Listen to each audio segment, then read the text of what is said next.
When you put up Christmas decorations, or maybe even play Christmas music in October, it may not end so well, but it might end rightly. If you're not tired of this old meme yet, you can get it on a shirt and support the channel at the same time. Link in the description below. So I just finished the first season of Castlevania Nocturne. If you haven't watched it yet, highly recommend it. It's not quite as good as the first show, but it's also an extremely high bar, in my opinion. And it finished strong, especially with the ending of the last episode. And there's some interesting stuff in there when it comes to weapons. So I'm going to show you some examples that are surprisingly realistic first, and then something that's particularly unique and cool, but also historical, believe it or not. This surprised me because, of course, I don't expect any realism and historical accuracy from Castlevania, either the games or the show, because the setting is pure fantasy, somewhat historically inspired, but it's got demons and magic and vampires, etc., etc. And it takes some things and makes them much cooler than they would be in the real world, like the vampire killer. I've talked about that in another video, link down below if you haven't seen it yet. The vampire killer is definitely one of the coolest weapons in video games. In the show, Trevor and Richter are even more skilled with the whip than Simon in Castlevania 4, who's the only one who can whip in all four directions. I will never understand why they did it once and never again. It's superior to all the others by far in that regard.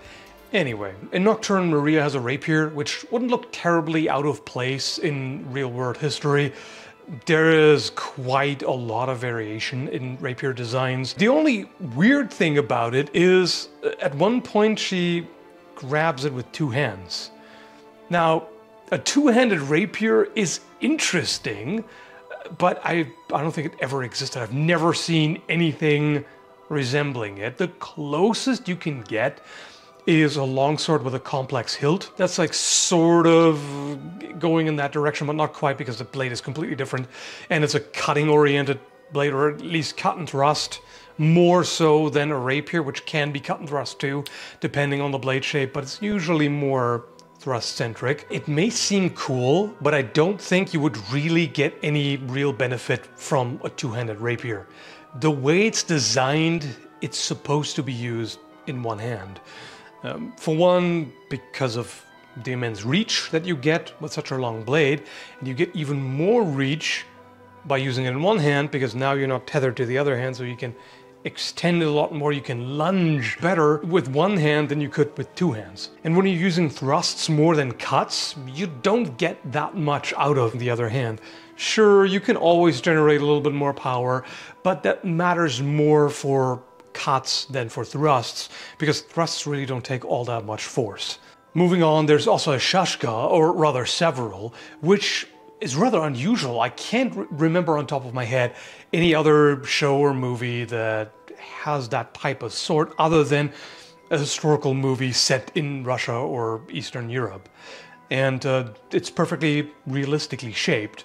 And when you look at these different pictures, yeah, that's exactly what it looks like. The only unusual thing is there is a two-handed version, or I suppose hand-and-a-half version as well, that is being swung with both hands. I don't think that ever existed. It's not something that I'd personally want, because there is no guard of any kind. So if it's a single-handed sword, you can use a buckler or shield, or even a parrying dagger together with it to cover your hand, if you have both hands on the weapon. And it's clear that the artist who drew this has an idea of how this sword is shaped. Quite often the mistake that fantasy artists make is that they just give swords bulky round handles and make the hilt super thick and clunky. This is flat, you know, with rounded edges, just the way you want in order to be able to use it effectively and feel how the blade is oriented and all of that. Generally, I find the attention to detail very respectable. In fact, it seems they did more research for this fantasy setting than goes into many historical settings in shows and movies. Look at the musket here, for example. It's the right size. They got the details. You know, you can see the metal bands holding the barrel and the stock together. You can see the ramrod, the outfits as well. Now, I'm not a historian specialized in fashion from that time period, but from what I can tell, They are all quite accurate, nothing looks out of place, other than main characters, of course.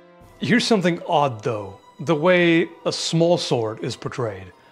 Nothing wrong with the way it looks, it's perfectly accurate, but the way it's being used. It just swings it around like it's a club. Rushing in, swinging a small sword over your head. What are you doing? Has nobody ever shown you how these are used? I mean, it's a vampire, so maybe it's old bad habits.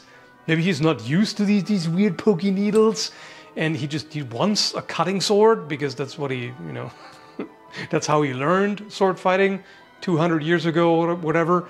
Could be. It could be intentional. But it is a bit weird to see this. Yes, with some small swords you can cut. They're not fantastic at it, but you can. With some you can, with others you can't at all. But yeah, I chuckle a little bit at that. And even more so, at one point, it's being grasped in two hands and swung with two hands. I was just sitting there scratching my head like, huh? Excuse me? And the thing is, you can even clearly see there is not enough space on this hilt. Like the way it's drawn. Where's the other hand go? What's he doing? Is he just holding onto the small pommel with like one finger or two? Like, huh? All right, onto the really cool, unique stuff. There's a gun bardiche. There are a number of combination weapons in history that consist either of a firearm primarily with some kind of blade attached, or a melee weapon primarily with a barrel and lock attached, be it, you know, flintlock or wheel lock or what have you. I've seen a number of firearms with axe blades attached. Generally, combination weapons in history were rare, and sometimes, or even often maybe, they were more intended as a showpiece, you know, as a prestige item for a nobleman or a king or what have you. And you can definitely see that craftsmanship is being shown off specifically. Sometimes they're overly complicated to the point where they would be less reliable in actual combat, but you can definitely put an axe blade on a gun barrel, because like when you have a bayonet attached to it, it's the same kind of idea, except in this case the axe blade is more permanent, where the bayonet can be, you know, mounted and taken off. So usually, I said, they're a little bit smaller. In this case, it's an entire bardiche blade, so that's quite hefty. In, you know, real world, used by humans, you probably wouldn't want that, because that's a lot of extra weight hanging off the muzzle. So as you're aiming, that's just pulling it down. That's going to be more exhausting. It's going to be harder to steady your aim when all that weight is hanging down there. But of course, again, this is used by a vampire, and quite a buff one at that. He can steadily aim, no problem. And now he's got quite a formidable weapon there too. It's also interesting, I like the fact that they chose a bardiche for this. Soldiers in Russia and Poland carried both a bardiche and a musket, and they're sometimes shown as using the bardiche as a rest for the musket for easier aim.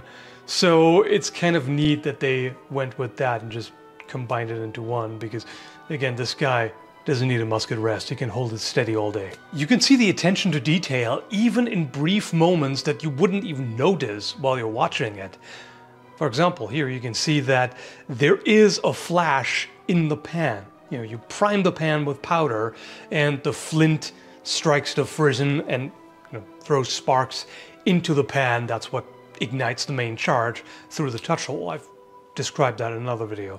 So you can actually see that there's a flash there too, not just the muzzle blast, and there's smoke coming out of it too. So pretty cool.